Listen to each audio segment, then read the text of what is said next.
विद्यार्थी मित्रांनो, आज आपण इयत्ता 9वी या वर्गाचं जे काही मराठीचं पाठ्यपुस्तक आहे, टेक्स्टबुक, त्यामधील लेसन आज आपल्याला शिकावयाचं आहे. मागील पिरियडमध्ये आपण प्रार्थना, कुसुमाग्रज विष्णू वामन शिरवाडकर यांची असणारी सर्वात्मका शिवसुंदरा ही कविता किंवा प्रार्थना आपण अभ्यासलेला आहे. आजच्या या पिरियडमध्ये आपल्याला संतवाणी हा जो काही पाठ आहे तो अभ्यासावयाचा आहे. इथं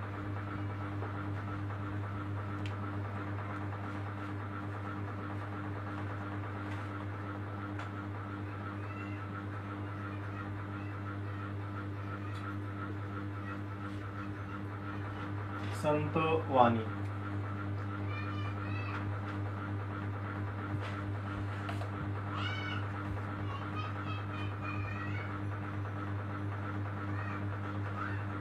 संत तुकाराम.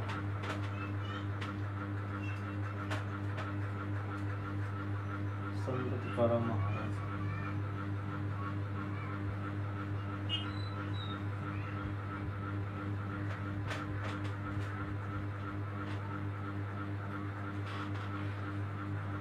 संतवाणी म्हणजेच संतांचे वचन, संतांची वाणी, संतांची भाषा, संतांचे विचार अशा प्रकारे याचा अर्थ होतो.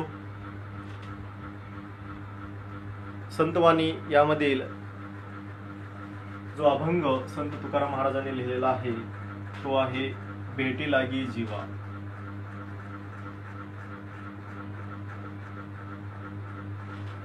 भेटी लागी जीवा.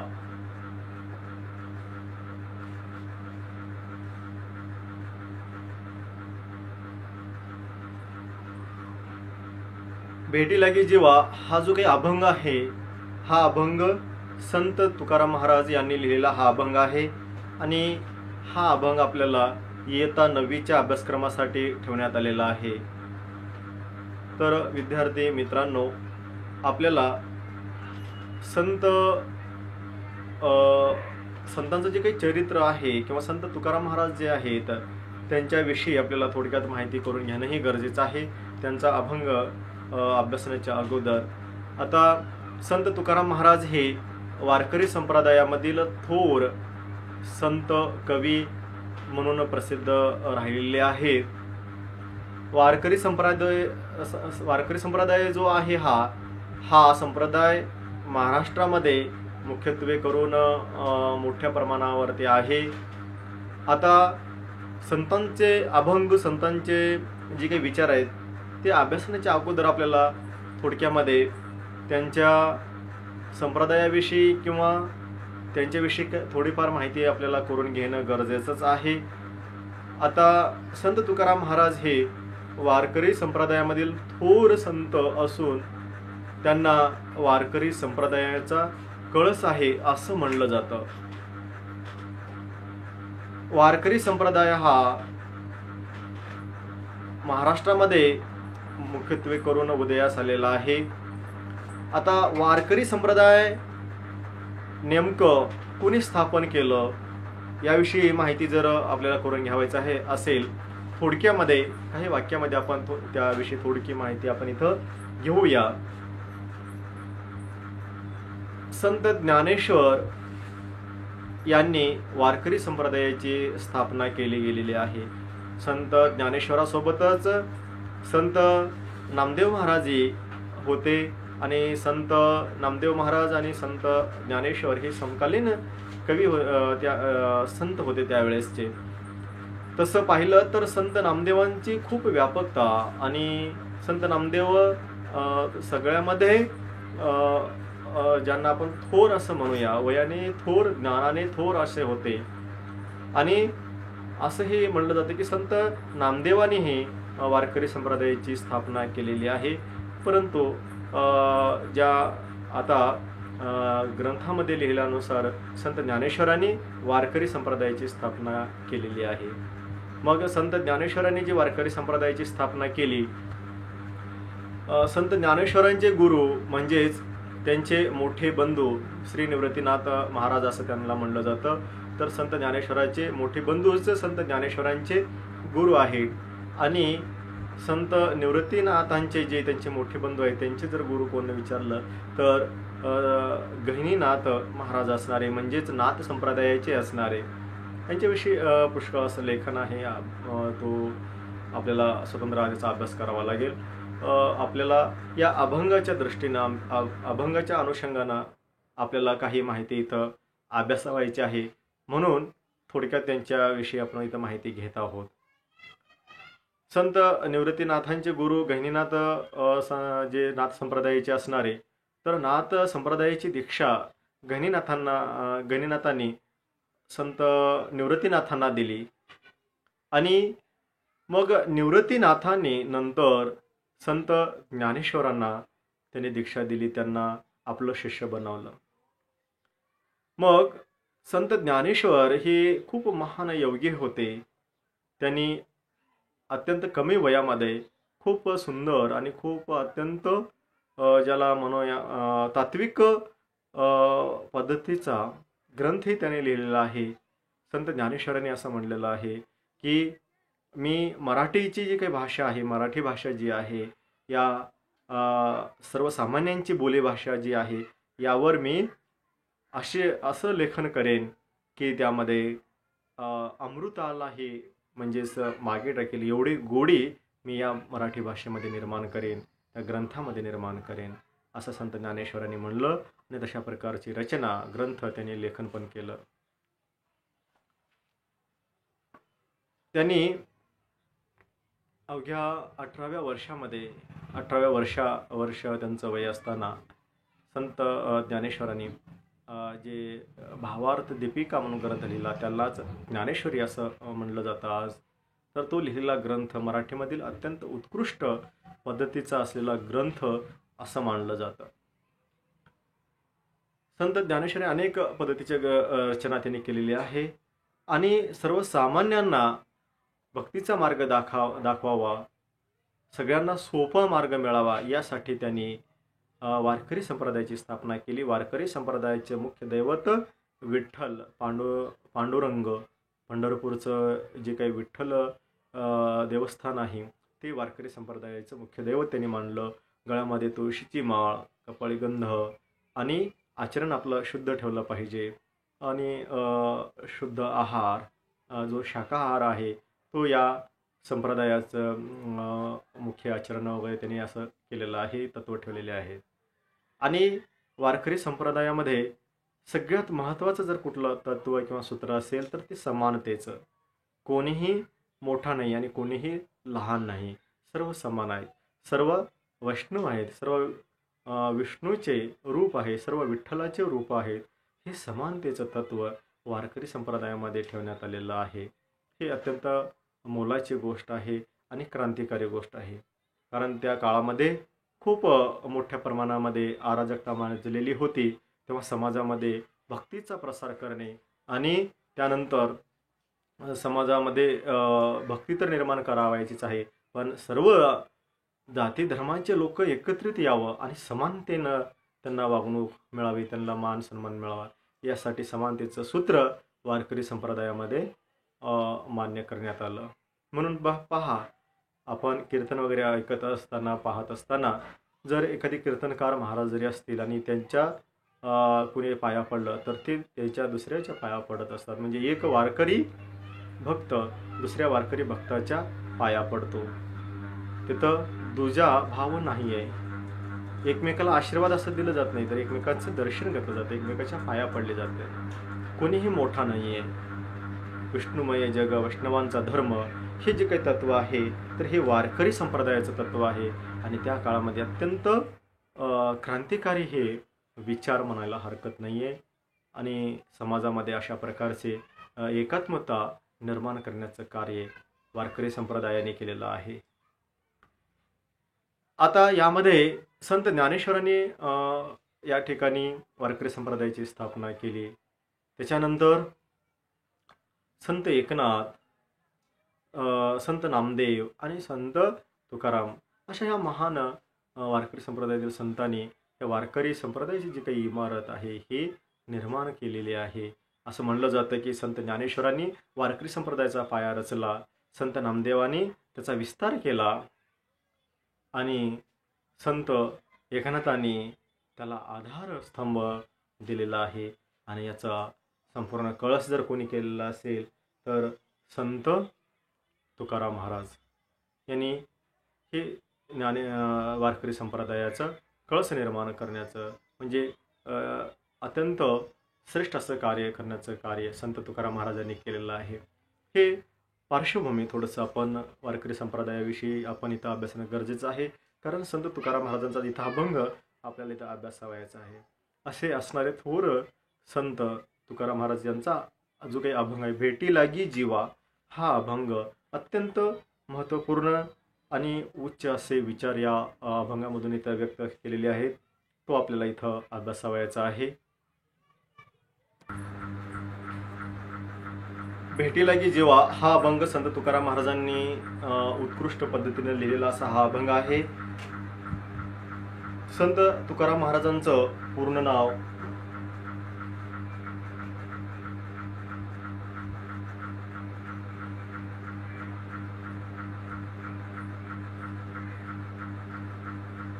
तुकाराम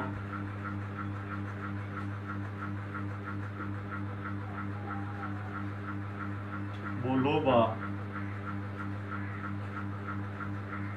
तुकाराम बोलोबा आंबिले, आंबिले, तुकाराम बोलोबा आंबिले किंवा मोरे असंही म्हणलं जातं. कार्यकाल आहे यांचा 1608 ते 1650, 1608 ते 1650.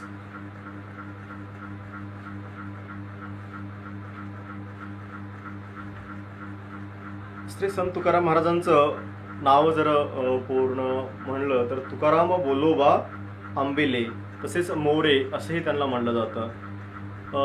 श्री संत तुकाराम महाराजांचं नाव किंवा पूर्ण नाव काय आहे असं बऱ्याच परीक्षेमध्ये विचारण्यात आलेलं आहे. इयत्ता 10वीच्या परीक्षेमध्ये सुद्धा बऱ्याच वेळेस या नावाविषयी विचारण्यात आलेलं आहे, तेव्हा आपण हे लक्षात ठेवणं गरजेचं आहे. तर तुकाराम बोलोबा आंबिले किंवा मोरे असं आपण हे लक्षात ठेवणं गरजेचं आहे. व्यवहार आणि अध्यात्म यांची सुयोग्य सांगड घालणारे वारकरी संप्रदायातील संत कवी.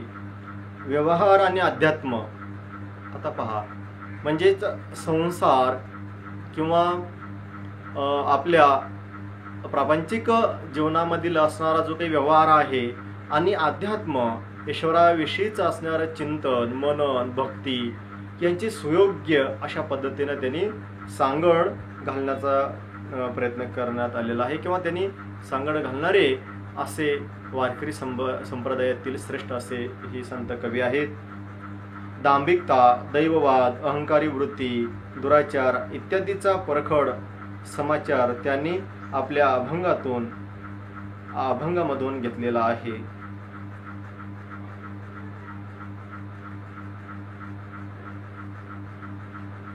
आता त्यांनी अभंगामधून कोणकोणत्या गोष्टीचा त्यांनी उहापोह केलेला आहे किंवा प्रामुख्याने कोणते विषय अभंगातून मांडण्यात आलेले आहेत याविषयी माहिती असणं आवश्यक आहे.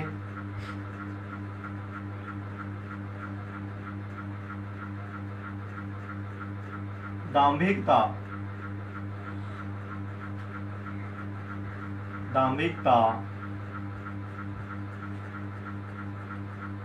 दैववाद, दैववाद, अहंकारी वृत्ती, अहंकारी वृत्ती, दुराचार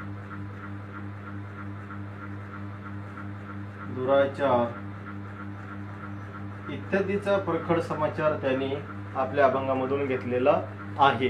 म्हणजेच काय केलं त्यांनी, दांभिकता म्हणजे माणसामध्ये किंवा समाजातून दिसून येणारी जो काही दांभिकता आहे, दंभ, अहंकार, तो त्यांनी आपल्या या अभंगामधून त्यांनी व्यक्त केलेला आहे, मांडलेला आहे. दैववाद, की दैवावर विश्वास ठेवून किंवा दैवावर अवलंबून असणारी व्यक्ती किंवा दैवाचा त्या ठिकाणी दाखला दाखवून फसवणारे लोक यांचाही समाचार त्यांनी अभंगामधून घेतलेला आहे. अहंकारी वृत्तीचा अहंभाव, अहंकार जो आहे, तर अहंकारी वृत्तीचे लोक समाजाला कशा प्रकारचं घातक ठरतात त्याचाही त्यांनी समाचार घेतलेला आहे किंवा त्या अभंगामधून त्यांनी मांडलेला आहे. दुराचार म्हणजे दुराचारी व्यक्ती, दुराचार विचार असणारी माणसं किंवा दुराचारी वृत्तीचा, विचाराचा अशा तोही समाचार किंवा त्याचंही वर्णन, चित्रण या अभंगामधून संत तुकाराम महाराजांनी केलेलं आहे. तसेच त्यांनी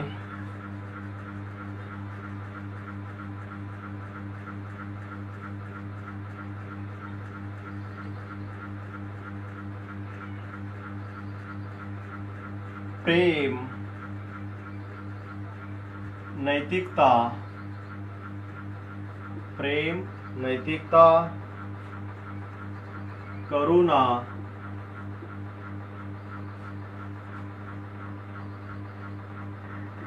सर्वांभूती ईश्वर,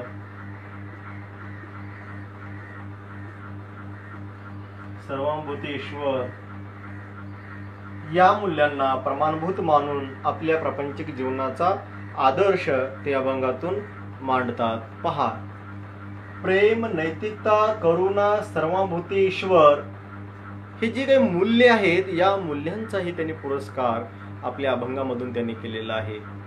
हे मूल्य आपण प्रपंच किंवा संसार करतच हे मूल्य सुद्धा आपण कसं जगू शकतो याचे उदाहरण किंवा याचा ओहापोह अभंगामधून त्यांनी केलेला आहे.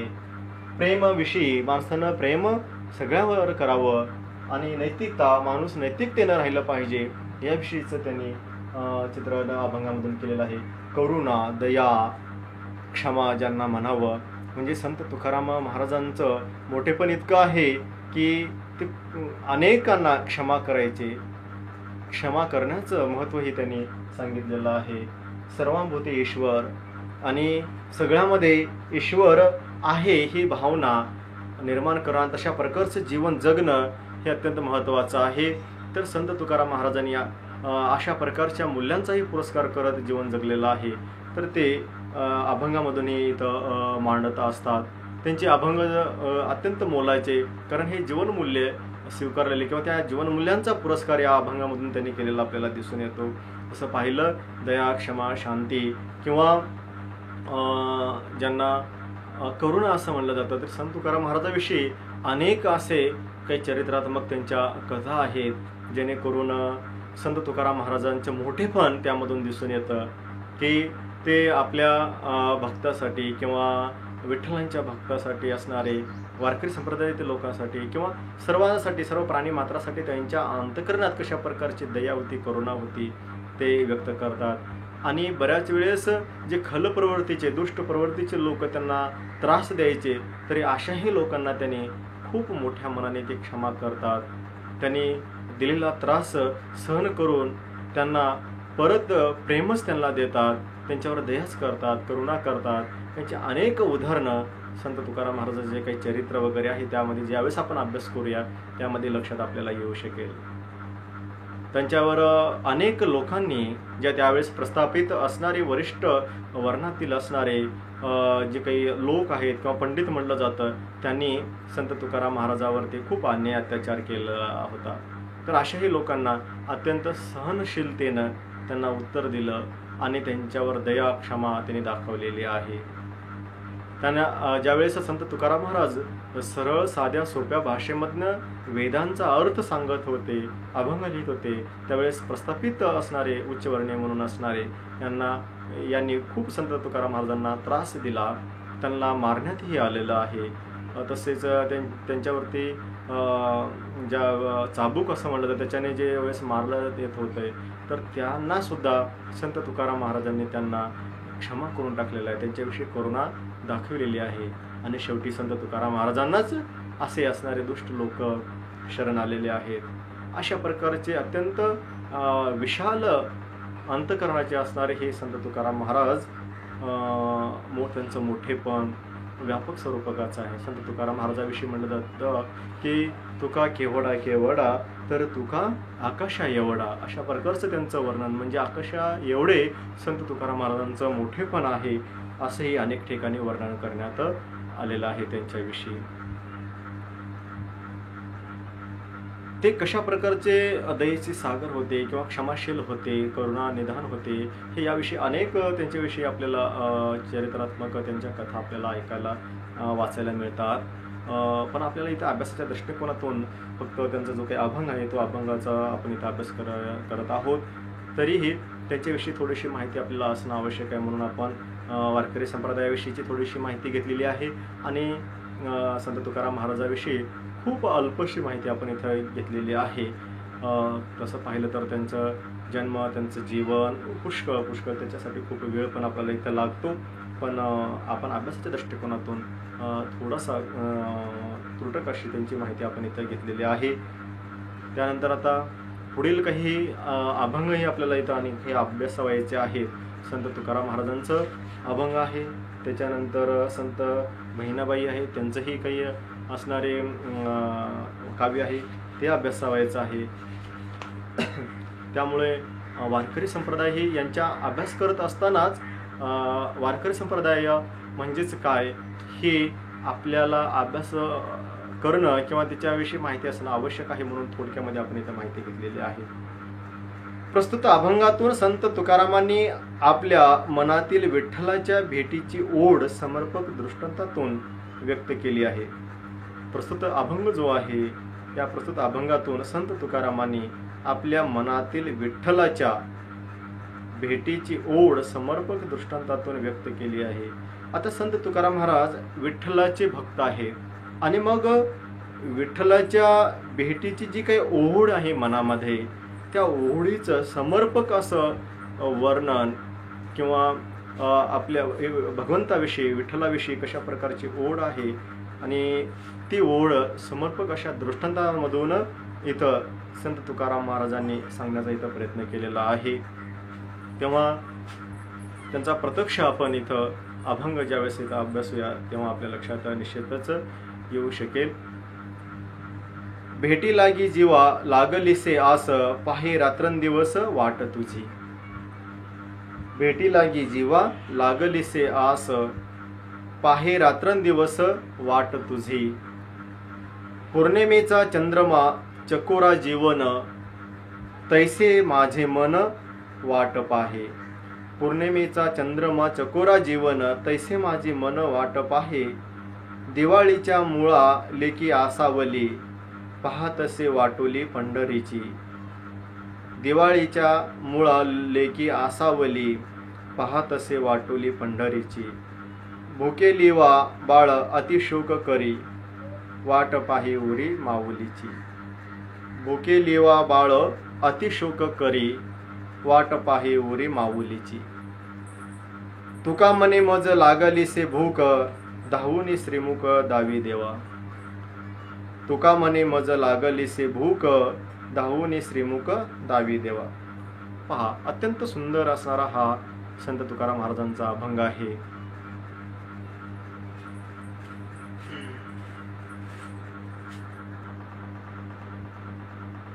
भेटी लागी जीवा लागलेसे आस पाहे रात्रंदिवस वाट तुझी.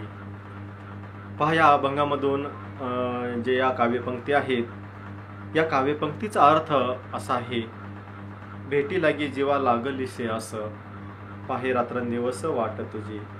इथं संत तुकाराम महाराज पांडुरंगास विनवतात, म्हणतात की तुझ्या भेटीसाठी माझ्या मनामध्ये, माझ्या जीवाला आस लागलेली आहे.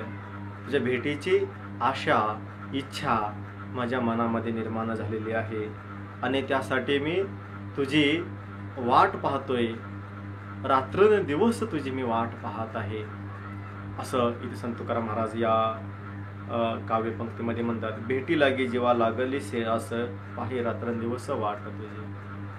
रात्रंदिवस मी तुझी वाट पाहत आहे. कशासाठी? तुझी भेट व्हावी, तुझं दर्शन व्हावं, तुला प्रत्यक्ष पाहावं, हीच माझ्या मनामध्ये प्रबळ अशी इच्छा आहे. आणि तुझ्या भेटीची आस माझ्या मनामध्ये, माझ्या जीवामध्ये लागलेली आहे. त्यासाठी तुझी रात्रंदिवस मी तुझी वाट पाहतोय पांडुरंगा. अशा प्रकारचं इथं संत तुकाराम महाराज म्हणतात. पौर्णिमेचा चंद्रमा चकोरा जीवन, पौर्णिमेचा चंद्रमा चकोरा जीवन, तैसे माझे मन वाट पाहे. पहा, दृष्टांत खूप सुंदर असा दृष्टांत त्यांनी इथे दिलेला आहे. पौर्णिमेचा चंद्रमा चकोरा जीवन, तैसे माझे मन वाट पाहे. असं म्हणलं जातं की जे पौर्णिमेचा चंद्र असतो, पूर्ण प्रकाश तो देतो, पूर्ण रूप असतं आणि पूर्ण प्रकाशमय तो होतो. आणि तो जो प्रकाश आहे, तो प्रकाश पिऊन जगणारा जर कोण असेल तर चकोर पक्षी याविषयी सांगितलं जातं. आणि हा चकोर पक्षी पौर्णिमेचा जो काही चंद्रमा आहे, तो प्रकाश तो पितो आणि जिवंत राहतो, जीवन जगतो. त्याचं तो पौर्णिमेचा जो काही चंद्रमा आहे, त्याचा तो प्रकाश जो आहे, ते प्रकाशच चकोर या पक्षाचं जीवन आहे. आणि तो आतुरतेने त्या पौर्णिमेच्या चंद्रमाची वाट पाहत असतो. म्हणजेच पहा, पौर्णिमा केव्हा होईल आणि पौर्णिमेचा जो काही चंद्र म्हणजे चंद्र हा पूर्ण प्रकाशित केव्हा होईल, आणि याची तो आतुरतेने वाट हा चकोर पक्षी पाहतो. तर हे पांडुरंगा मी त्या सारखीच, म्हणजे जसं पौर्णिमेच्या चंद्रमाची चकोर पक्षी वाट पाहतो, तशा प्रकारची तुझी वाट मी पाहतोय. अशा प्रकारचा दृष्टांत इथं संत तुकाराम महाराज देतात. पौर्णिमेचा चंद्रमा चकोरा जीवन, तैसे माझे मन वाट पाहे. दिवाळीच्या मुळा लेकी आसावली, पाहतसे वाटोली पंढरीची. दिवाळीच्या मुळा लेकी आसावली, पाहतसे वाटोली पंढरीची. बघा, आता दिवाळीच्या मुळा लेकी आसावली असं म्हणण्यात आलेलं आहे. म्हणजे दिवाळीचा सण आलेला आहे. आपल्या भारतीय संस्कृती पहा, आपल्या संस्कृतीमध्ये वेगवेगळे सण उत्सव आहेत आणि वर्षामधील असणारे काही प्रमुख असे जे काही उत्सव किंवा सण ज्याला म्हणूया, त्या सणाला विशेष असं आपण महत्त्व देतो. आणि आता ज्या विवाहित वधू आहेत किंवा विवाहित मुली आहेत, सुवासिनी आहेत, काही नवविवाहिता आहेत, ते ज्यावेळेस सासरी नांदण्यासाठी जातात आणि मग नवविवाहिता गेल्यानंतर त्यांना माहेरची ओढ असते आणि आई वडिलांपासून ते दूर गेलेले असतात आणि सासरमध्ये जीवन जगत असताना त्यांना अनोळखी माणसामध्ये जीवन काढावं लागतं. अशा वेळेस त्यांना कधी कधी आनंदापेक्षा किंवा सुखापेक्षा त्यांना दुःखाला सामोरं जावं लागतं. त्यावेळेस त्यांना परत आई वडिलांची आठवण येते, भाऊ बहिणींची त्यांना आठवण येत असते. आणि मग त्यांचा एक आधार म्हणजेच माहेर असतं. ज्या माहेरमध्ये ते सणवार किंवा सण उत्सवांना ते काही दिवसासाठी म्हणून माहेरमध्ये येत असतात, तेव्हा मनसोक्तपणानं ते काही दिवस आनंद घेत असतात, सुख भोगत असतात किंवा उपभोगत असतात. म्हणून आता काय आपण लक्षात घ्या, म्हणजे नवविवाहिता वगैरे आहेत आणि ती सासरी नांदत आहेत आणि समजा प्रमुख सणापैकी असणारे पंचमीचा हा सण आहे किंवा दिवाळीचा सण आहे. मुख्यत्वे करून दिवाळीच्या सणाला आपल्याला आपला भाऊ बोलवण्यासाठी येणार आहे आणि आपण माहेरी आपल्याला जावयाचं आहे. काही दिवस का असेना माहेरमध्ये मनसोक्त आनंदाने जीवन जगता येईल, कुठलं काम नाही आहे, कार्य नाही आहे आणि आपण भरपूर मनसोक्त असं विश्रांती आपल्याला घेता येऊ शकेल. म्हणून असं मनामध्ये इच्छा धरून या नवविवाहित असणाऱ्या आपल्या माहेरला जाण्यासाठीची वाट पाहत असतात। आपल्याला माहेरकडनं बोलवण्यासाठी कोणी येईल आणि आपण जाऊ। म्हणून इथे संत तुकाराम महाराज दिवाळीच्या मुळा लेकी असावली, म्हणजे दिवाळीच्या सणाला लेकीला असं वाटतं की आता दिवाळी येणार आहे, आता 2 महिन्यावरती दिवाळी आहे, महिन्याभरावरती दिवाळी आलेली आहे, काही दिवसावर आता दिवाळीचा सण आलेला आहे, तर या सणाला काही दिवस आपल्याला माहेरी जायचं आहे। आपल्या आईवडिलांच्या समवेत, भाऊबंधनाच्या समवेत आपल्याला आनंदानं राहावयाचं आहे, आईच्या खुशीमध्ये आपल्याला राहायचं आहे, वडिलांच्या छत्रछायेमध्ये आपल्याला काही दिवस राहायचे आहे। म्हणून ही लेकीच्या मनामध्ये एक प्रकारची आस, इच्छा लागलेली असते आणि म्हणून ती जाण्यासाठी म्हणजे खूप प्रगल्भ असं तिच्या मनामध्ये इच्छा निर्माण होते, आसुसलेली असते ती आपल्या माहेरी जाण्यासाठी।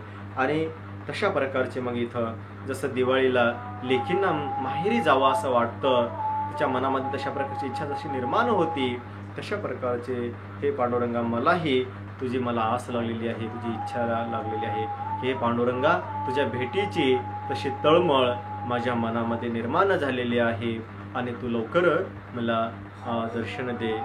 अशा प्रकारची विनवणी या ठिकाणी संत तुकाराम महाराज करतात।